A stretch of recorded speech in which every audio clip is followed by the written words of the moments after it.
This is verse 11 of the 17th chapter of the Gospel of Matthew. The aftermath of the Transfiguration has raised the question concerning the teaching from the scribes that Elijah would come and restore things before the appearance of Messiah. Of course, the disciples have just seen Elijah, and that precipitates their question about the teaching that came from the scribes, and Jesus now is offering his explanation. And so we have in verse 11, ho, the definite article, de, postpositive, apokrythes. Ho here means the, but it can idiomatically mean the personal pronoun he. That's the sense he, and this is the apokrythes from apokrynomai, I answer. This is an aorist participle, so he, having answered, said, apen.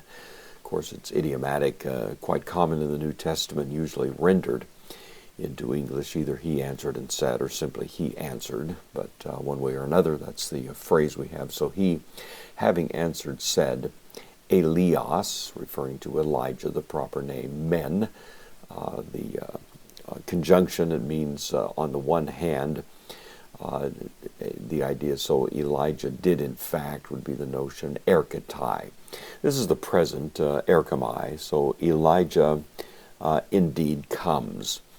And the present tense here is somewhat significant, kai, the connective, apokatatisse. This is from the word apokathistemi. Histemi means to stand or make something stand.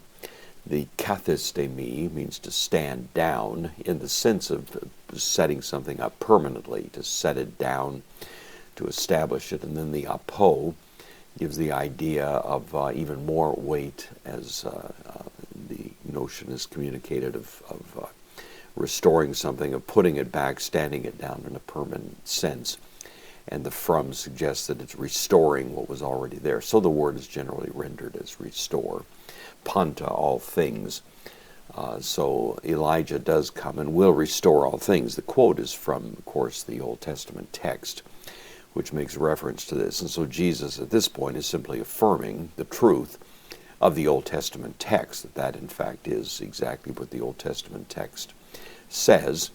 In the next verse, he's going to clarify that even though the statement is quoted here as future, that in fact it's already been realized that what is predicted in the Old Testament text has in fact taken place in the person of John the Baptist. And so we see that in the next verse that comes up.